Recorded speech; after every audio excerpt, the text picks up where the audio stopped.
Welcome to the Navigating Dental Insurance Podcast, where we don't take from insurance companies. Here are your hosts, Mr. Jordan Comstock and Mr. Ben Tuine. Welcome to another exciting episode of the Navigating Dental Insurance Podcast. This is Ben Tuine. Today I'm your solo host, used to saying co-host. Jordan Comstock, of course, today is taking advantage of the summer weather out here in Utah with his RV, his three beautiful daughters. So he sends his regards, but he won't be joining us today. Instead, we have two great guests. We have Joanne Tanner, and I didn't know, Rick, that your first name was Raymond, but he goes by Rick Willeford. Welcome both Joanne and Rick to the podcast today. So happy to have you on. Thank you for having us, Ben. Yeah. So due to time constraints with all of us, we're just going to dive right into it here and go straight into the meat and potatoes of the topic. But first, I'd like to introduce you to Joanne and Rick. First, Joanne, she started her dental career as a dental hygienist in the U.S. Navy. After serving for 5 years as an active duty soldier, Joanne obtained an undergraduate degree in business marketing. Also, she obtained her MBA with an emphasis on strategic planning. Joanne works with dentists across the country, primarily when they're purchasing a dental practice, but she does also work with doctors and their teams post-purchase, or even doctors that are having an existing practice. Can't speak on this Friday. In an effort to help them grow their practices to the dream practices that they want. Now, Rick, of course, many of you may know him and Kate, MBA, CPA, a very broad background in the dental industry. He retired as a dental CPA after serving in that position for around 40 years. Then he claims that he went back and dusted off his electrical engineering degree from Georgia Tech. By the way, prestigious degree, if any of you know any history about Georgia Tech, great university. And what he did is, after he, dusted off the cobwebs from that degree, he developed a program or a company and software called DentaMetrix. So DentaMetrix is a professional strength data extraction and dashboard program designed and developed for consultants, DSO, and experienced practice administrators.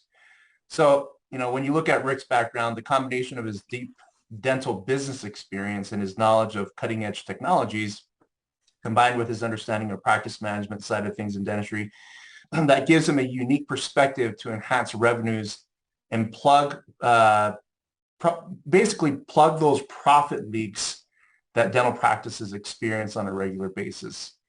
So again, Joanne and Rick, it's great to have you on the program today. We're going to be talking about buying a dental practice, which I'm sure both of you have thousands and thousands and thousands of experience with in terms of reviewing numbers, due diligence, and all that.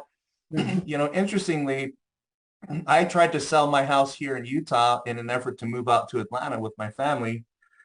But the market here isn't so friendly when it comes to selling or buying a home. What does it look like on the side of buying a dental practice? Is now a good time to do that or not? It's a great question. I believe it's always a good time to buy a good practice, but at the right price. Yeah. It's never a good time to buy a bad practice, regardless of the price. Mm-hmm. See, the good thing about buying a practice is that you become an owner that puts you on the fast track, the express lane of financial freedom. Number one, it sets you up with tax advantages. You build equity, potentially real estate ownership. It gives you some flexibility when creating a retirement plan. So, Rick, do you remember the 80s when we had double digits on the interest rates? And we still believe that was a good time, right? Yeah, so back when 7% was like, that's a great deal. Yeah.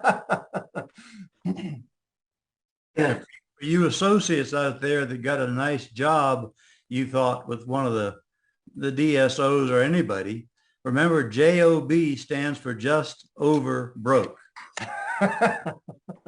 You will always be making a decent income, but you gave up everything Joanne just said and the upside potential economically. That's a good one. Gotcha. No, that's awesome. So and speaking of interest rates, one of the reasons why we're holding off is because the mortgage interest rates are in the mid, 5.5%. My current home's interest rate is at 2.5%. And I like it where it is now, and, hopefully in the future we can get back down to the 3% range. But what does that look like in terms of the dental practice interest rates, financing?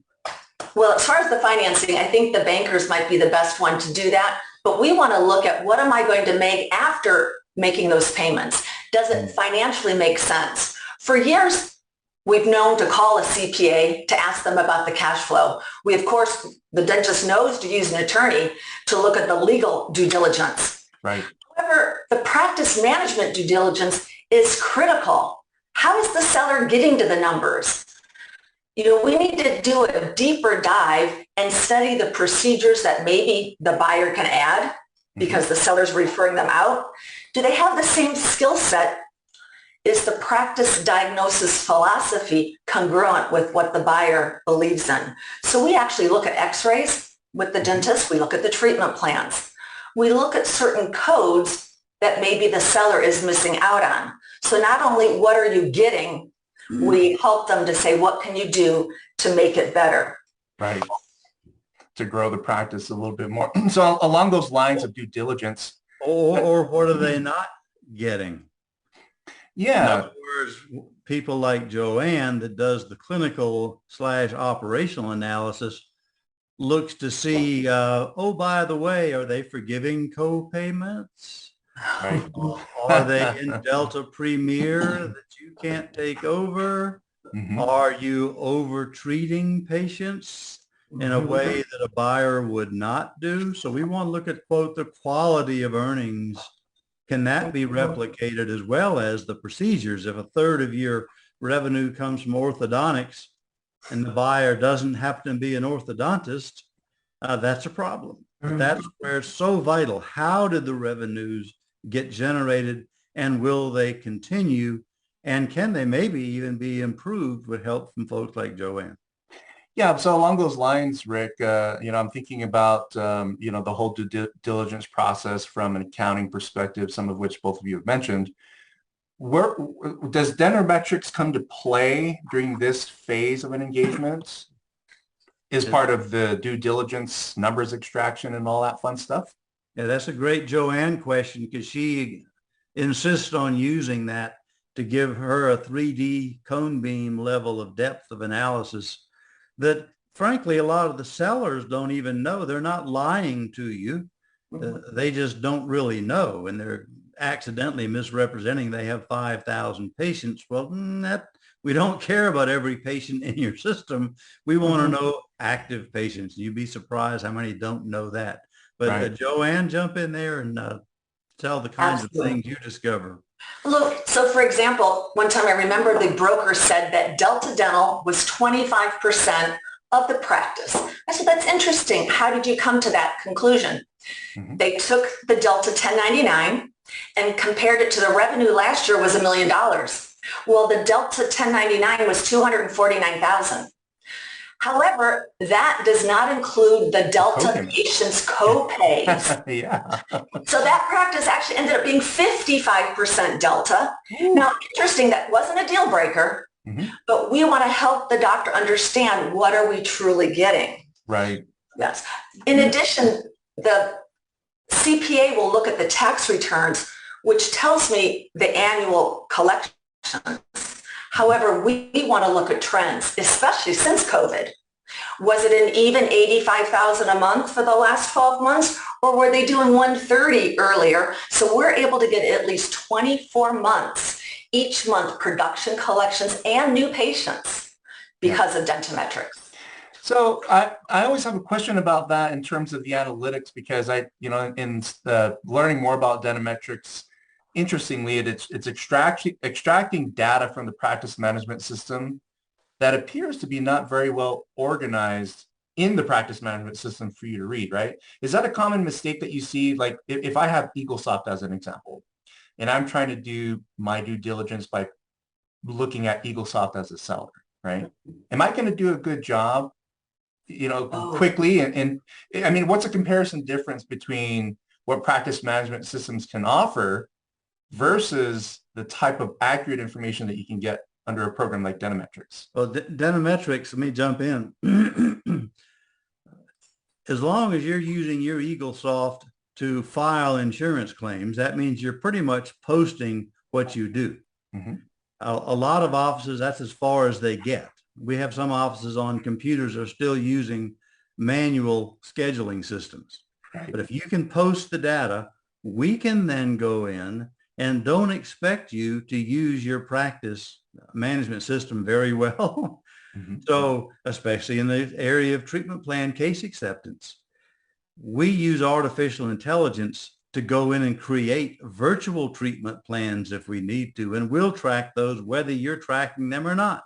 My 40 years experience as a dental CPA taught me most practices only use about 10% of their software, just like the rest of us, Word or Excel or anything else.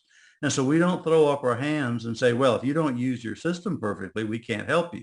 We expected that. So we built in artificial intelligence to fill some gaps there. Is that what you're drawing or asking about? Yeah, it's the whole idea that junk goes in, junk comes out, right? In terms of the reporting. Right. And that's what you see with a lot of programs that are out there, is that the flaws of the reporting are due to the flaws of the input, the data input. But it sounds like to me, and this is one interesting thing that I saw about DentaMetrix, is the artificial intelligence component that helps account for errors and omissions as it pertains to incorrect data input. So that was, in a roundabout way, that was what I was trying to get, is a response regarding the artificial intelligence side of DentaMetrix. You have a comment there, Joanne? Exactly, because a doctor might be able to go in there and try to run some reports, but because of DentaMetrix, they get all the data, so the doctor can study the schedule, see, and really look at the x-rays, look at the treatment plans that may have in the paper chart or in the computer, because it would take you probably 4 or 5 hours if you could even generate all the reports that DentaMetrix provides. For example, Rick mentioned the number of active patients. Although that doesn't truly change the value of the practice, frequently my clients want to know, do I have 500 patients or 1,500 patients? Right. I use the analogy about playing cards. If I'm playing 21, am I getting it in 2 cards or in 10? So that is a huge benefit of using DentaMetrix. And also, even it does not give us... And what's the vitality of the, quote, active patients? Mm-hmm. Right? We tell you how many, quote, active patients had fewer than 2 appointments. Mm-hmm. Well, that's obviously an in and out emergency. That's not a practice building lifetime patient. And so we dig a little deeper beyond just the number of active patients. Mm-hmm. Yeah, no, I like that. I like that. Sounds very thorough in terms of an analysis and a reading of data. So another thing that was mentioned here, I think it was you, Rick, or Kate, excuse me, Joanne. In many, you talked about Delta Dental, where some situations as a buyer, you're coming in and you graduated after the cutoff, right, for the Delta Premier eligibility. Mm-hmm. How do you help buyers take into account that particular aspect of things in terms of helping doctors deal with that? Mm-hmm. Because it's interesting, Ben, I get phone calls from dentists that are looking and no one has told them about the situation. Yeah. And so we're able to walk them through, and simply because they don't get the Premier, it doesn't mean it's not going to work. So we take a look at how much it's going to be. Rick Willeford has added a section in the DentaMetrix for our clients of the Delta patients. What codes did we produce? So then we accurately do a cash flow analysis to show them what the fee reduction is going to be. Then the next step is to study the codes, because although they may be doing 50 crown preps a month, why is the seller only doing 3 crown buildups yeah. a I month? see that all the time. Because they were trained that way 20 years ago. Right. Gotcha. No, that's a good way of looking at it. I have we haven't discussed this one, but I just thought about it. Valuation. You know, in real estate, there's an independent appraiser that comes in, right, and values the real estate. In dental, I hear so many different things on how valuations are performed, right? Where, you know, the valuation of a Delta Premier doctor selling to another doctor that's eligible for Delta Premier seems like, you know, the value would be pretty evenly matched, right? Because that doctor can come in and retain the Delta Premier fee schedule. How is it handled, and how's the valuation handled when a PPO, Delta PPO only candidate comes in to purchase a Delta Premier practice where the fee cut on the Delta revenue alone is 25%? Does that change the numbers or change the valuation? It can, and if they're working with one of the CPAs from the Academy of Dental CPAs, the ADCPA, they understand the business of dentistry. So they take my report and can do the actual cash flow with the Delta haircut. But again, it's not necessarily going to be a deal breaker.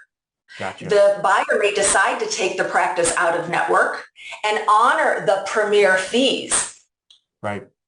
And deal with that. Or frequently I see the doctor that's willing to go ahead. So yes, the dental CPA will take our report and then help with the valuation. Gotcha. One item that we haven't mentioned, because I know we're talking a lot about Delta, is the accounts receivables. And although my buyer may not be buying the accounts receivables, they are buying the system that maybe the seller could afford to be Dr. Goodbody and allow the patient to pay over 7, 8, or 9 months. So we take a look at that system. We also take a look, are they closing out the month end? Right. Because if they're not, that's an embezzlement proof system that does need to be implemented, which is probably another podcast that you'd like to add to your webinar. Oh yeah, we hear about embezzlement issues all the time. In fact, we had what's his name, David Harris. Oh yes, who's sort of the name of dental embezzlement. We've had him on the podcast a few times, and he shares some very interesting stories. But you mentioned, Joanne, systems. You know, you're buying the systems of the practice. You know, aside from what you mentioned, what other systems as a buyer do you want to take a look at? Since, you know, you're mentioning this is what you're purchasing are those systems. What do you look at in terms of systems? And do you look at, as a buyer, is it the right time to look at changing some of those systems from the beginning? One of the easiest things to look at, thanks to DentaMetrix, is the hygiene patients that are being pre-appointed. We always ask the sellers, well, what percentage? Oh, 90, 95%. Sometimes it's as low as 35 to 40. Most often I see 50, and they can't be. So like Rick was saying, we take a look how many active patients, but also how many of them are pre-appointed. We also take a look at the production to collection ratio, not on a 1-month average, on a rolling 3-month average. And like Rick mentioned earlier, the patient copays, because if they're waiving patient copays and Dr. Buyer doesn't, that could be a huge problem. Rick, what else do you see that the systems that you can show with the DentaMetrix? Anything else to add? Well, we look, of course, at perio as a percent of hygiene, which is fairly basic, but we go on one step further and look to see of all the active patients who have had SRP, what percent of those have had 2 or more perio maintenance 4910s? Sometimes we'll see only 10% of the patients who've ever had SRP. And that's perhaps a legal issue waiting to blow up in your face. Oh, yeah. And we'll point that out to the dentist. They'll say, oh, no. We really do 4910s, but the insurance company won't cover that. So they downgrade it to a 1110. So we just go ahead and call it that. Say, okay, so you're also committing insurance fraud then at the same time. But how are you going to explain yourself if you're in the witness chair in a court case? Because perio is one of the large areas of supervised neglect in the legal area, that you'd better have some strong notes in your charts that, yes, we did essentially a perio maintenance. We coded it out as 1110. So at least that's a battle with the insurance company. But nobody else looks at that. Why isn't that 95%? Because once you do an SRP, that's no longer, by definition, healthy tissue. And Charles Blair would tell you 1110, remember, is a cleaning on healthy tissue. So something doesn't add up here. Yeah. It's those kinds of things we're snooping around. What could go wrong? We tell folks you're paying for the past, but you really are buying for the future. And that's where Joanne looks to see with the quality revenues, et cetera, what does the future look like compared to the past? I like it. John, you have a comment? One of the other systems that we look at is the scheduling. Are they doing a very linear, or are they utilizing the facility? How far out is the doctor booked? Do we need to look at some marketing ideas and systems? There's still a few sellers, they don't even have a website. Right. So taking a look at everything, because in our report, we provide a SWOT analysis. What are the strengths, the weaknesses, where are the opportunities, and where are the threats for the doctor? So that totally completes the package. I love it. I use SWOT analysis too on my insurance assessment. And it's so funny how few people know what SWOT stands for these days.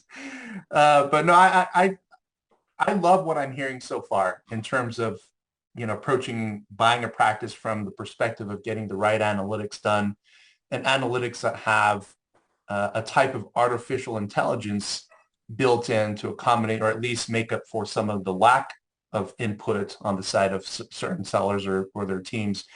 As you wrap things up for today, this is an insurance-based podcast, but we talk about so many different things. And thank you for throwing in some insurance stuff that our listeners will most certainly be very, very happy about. But one of the last questions I have, and this is for both of you regarding the analytics and DentaMetrix, a lot of times practices are underperforming in terms of insurance receivables, right? Claim submission patterns that lead to unnecessary write-offs on entire treatment plans or portions of treatment plans that are not followed up on, right? In DentaMetrix, so this is the part that I wasn't able to dive into. You mentioned, Rick, that there's some artificial intelligence there. Are these types of things that are identified or captured in the system? Well, at a high level, one of the things Joanne and consultants rely on is our PPO analyzer wizard, where we break it down by carrier. Because, if you look at Delta, there's not one Delta in your practice. There's 143 Deltas. Right. We give you an overview of total Delta, MetLife, et cetera.